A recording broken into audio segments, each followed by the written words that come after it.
I do think that this is a case of the lunatics running the asylum. The question to actually ask here is DeFi really decentralized, or is it just centralized finance just masquerading as DeFi?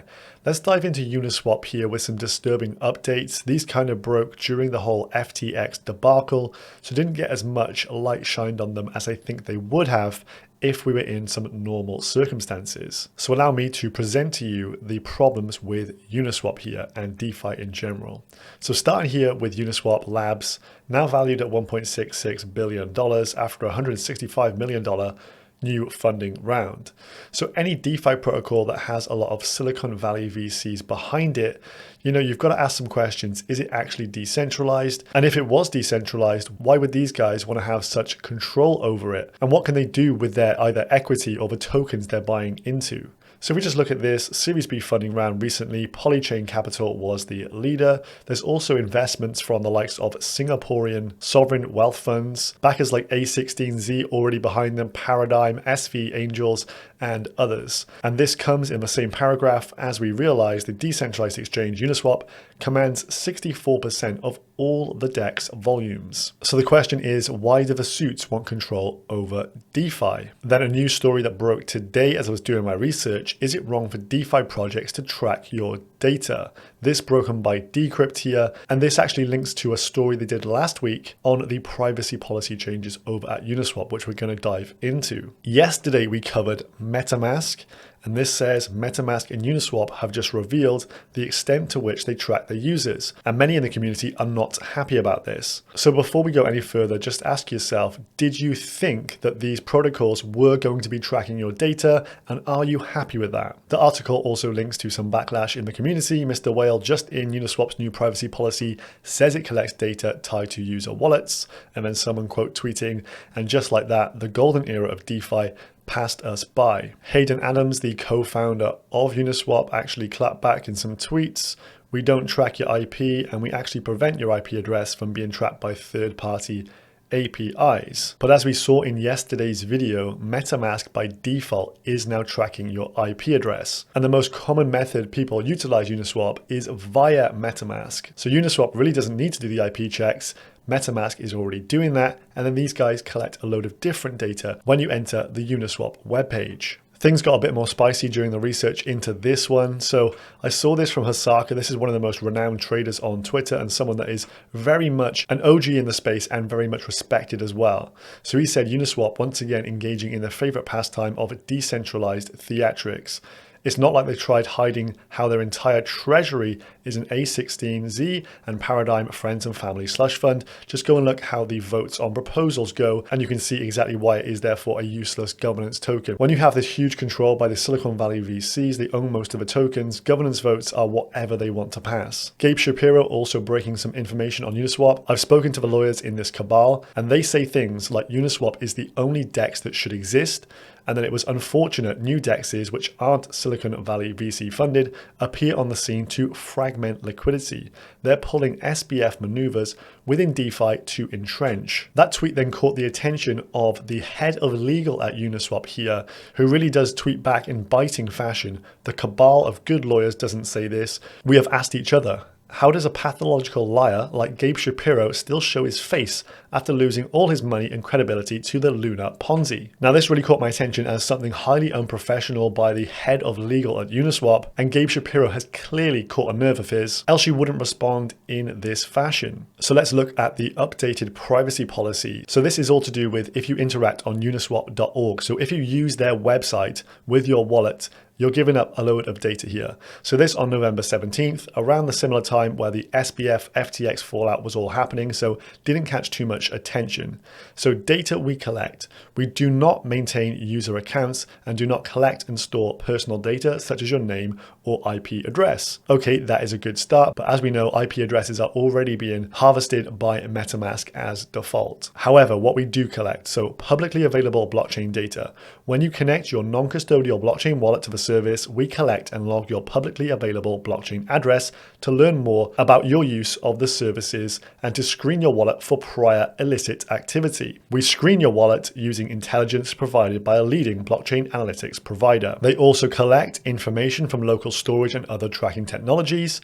We and our third-party services may access and collect information from local storage, mobile device ID, cookies, web beacons, and other similar technologies. And we may also receive information about your wallet address or transactions made through the service from our service providers in order to comply with our legal obligations. So in my mind, when I'm just doing a simple swap, some ETH to a random shitcoin, I did not expect this much data would be looked at and tracked by third-party service providers and Uniswap labs themselves. But it gets a bit more juicy within the how we use your data section here.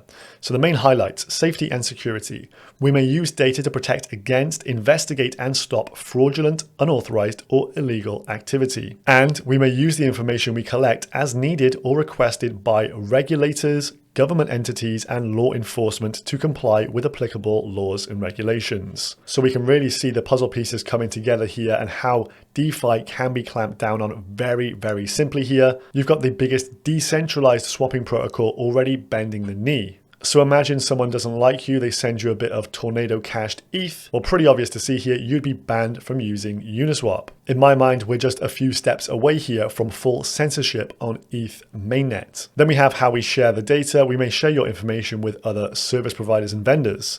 We may share your wallet address with service providers like Infura and Cloudflare, i.e. MetaMask, to provide technical infrastructure services, your wallet address with blockchain analytics providers to detect, prevent, and mitigate financial crimes, and monitor your activity on our social media pages with our analytics providers to learn more about you and how you interact with us and our services. And to comply with our legal obligations, we may share your data in the course of litigation, regulatory proceedings, compliance measures, and when compelled by subpoena, court order, or other legal procedure. They can also share your data to protect against, investigate, or stop fraudulent, unauthorized, or illegal activity. And in terms of business changes, we may transfer or share data to another entity in the event of a merger or an acquisition or any other business transaction. So it's pretty evident to see they're going to be harvesting your data. They're already doing it, and it could be sold off to the highest bidder and almost certainly shared with the feds. FBI, open up!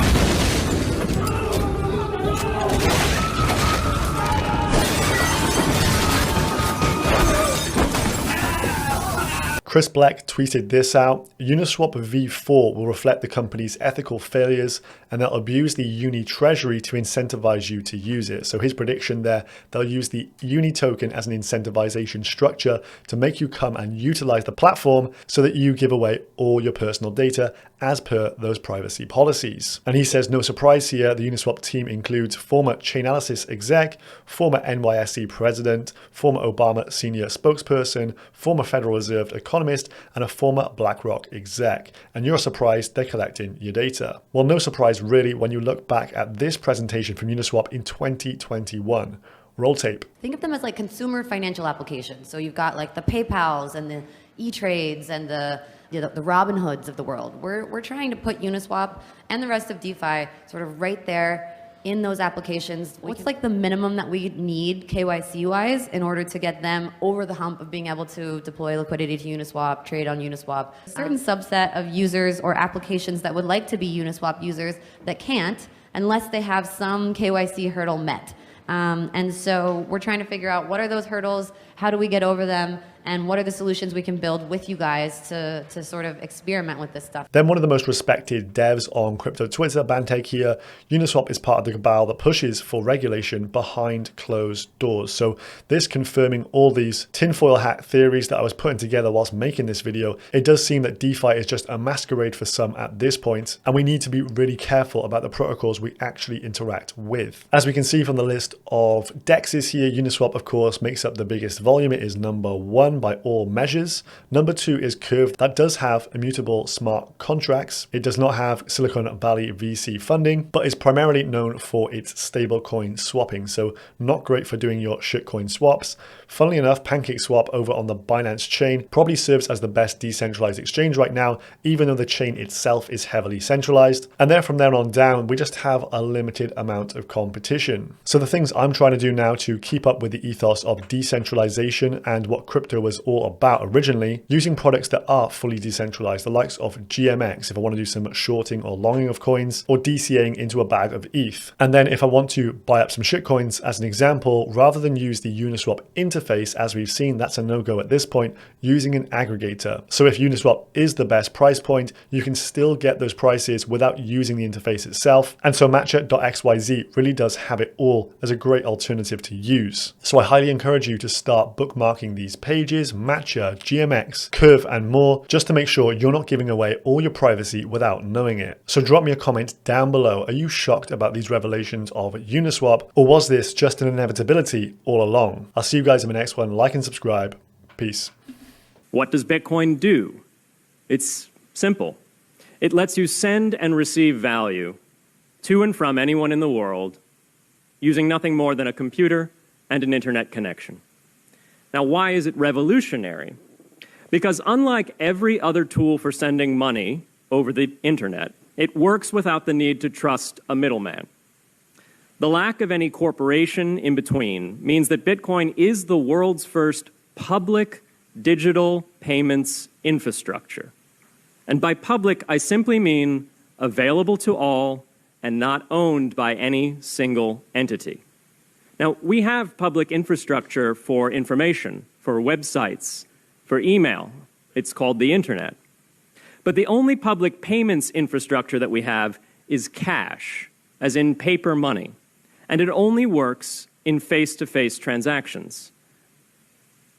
Before Bitcoin, if you wanted to pay someone remotely over the phone or the internet, then you could not use public infrastructure. You would rely on a private bank to open their books and add a ledger entry that debits you and credits the person you're paying. And if you both don't use the same bank, well, then there'll be multiple banks and multiple ledger entries in between. With Bitcoin, the ledger is the public blockchain, and anyone can add an entry to that ledger, transferring their Bitcoins to someone else. And anyone, regardless of their nationality, race, religion, gender, sex, or creditworthiness, can for absolutely no cost create a Bitcoin address in order to receive payments digitally. Bitcoin is the world's first globally accessible public money.